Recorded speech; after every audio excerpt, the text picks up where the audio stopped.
नमस्कार, मी लतिका महाराष्ट्र रेसिपीमध्ये मी तुमचं स्वागत करत आहे। आज आपण बदाम मिल्कशेक बनवणार आहोत, पण त्याआधी चॅनलला सबस्क्राइब करा आणि बेल आयकॉनवर क्लिक करा।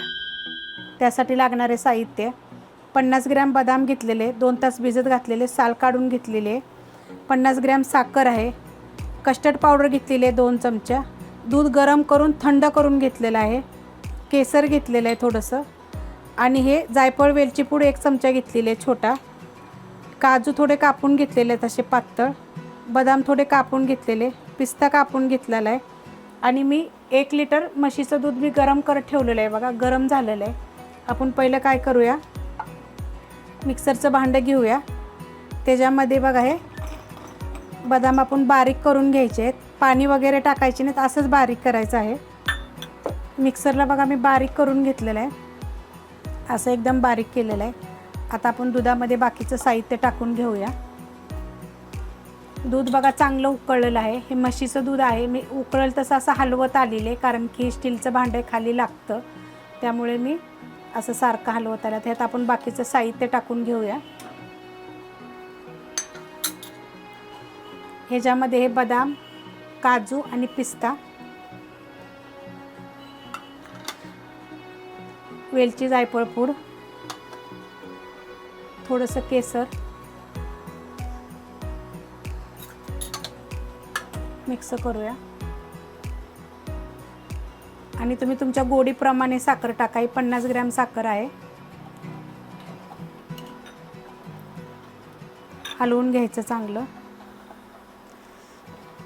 आता हे थोड्या वेळ 5 मिनिटं असंच उकळून द्यायचं चांगलं, कारण त्याचा सगळा बदाम काजू जे आपण टाकलेलं आहे, पिस्ता, त्याचा वास चांगला ह्याच्यामध्ये मिक्स होईल। 5 मिनिटं झालेत बघा, चांगलं उकळलं हे आपलं। आता ह्याच्यामध्ये जे आपण बदाम बारीक केले होते ना, ते टाकून घेऊया।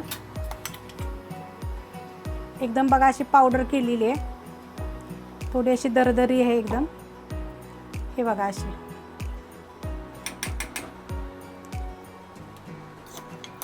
आपण जेवढी केली ती सगळी टाकून घेऊया याच्यामध्ये, मिक्स करून घेऊया। मिक्स बघा चांगलं झालेलं आहे। आता मी जरा गॅस बारीक करते, आणि असं सारखं आपण हलवत राहायचं, म्हणजे दूध आपलं खाली लागणार नाही। दुधामध्ये ना आपण ही कस्टर्ड पावडर मिक्स करून घेऊया, आणि थोडी थोडी टाकून मिक्स करायची, म्हणजे गाठी होणार नाहीत हे बघायचं। हे बघा असं मिक्स करून घ्यायचं, गाठी नाही झाल्या पाहिजेत असं बघायचं, कारण तुम्ही जर असंच ठेवलं तर ते परत खाली राहतं, तसंच घट्ट होतं एकदम। तर आता हे आपण दुधामध्ये टाकून घेऊया।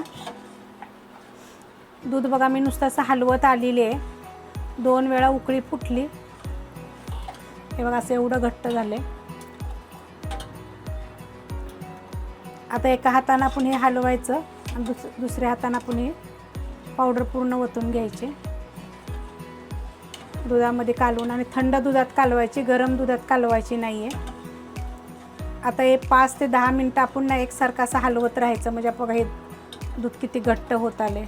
5 मिनटं जरी हलवलं तरी चालेल, कारण पहिलं पण मी बदामाची पेस्ट टाकल्यानंतर 5 मिनटं चांगलं उकळून दिलेलं आहे। बघा आपलं हे दूध झालेलं आहे, 5 मिनटं झालं असं चांगलं हलवत आलेली आहे, असं उकळी फुटून दिली नाही त्याला, असं एकदम घट्ट असं छान होतं आपलं हे बदाम मिल्कशेक झालेलं आहे। जर तुम्हाला ही रेसिपी आवडली तर प्लीज लाईक करा, सबस्क्राईब करा, कमेंट करा आणि शेअर बी करा।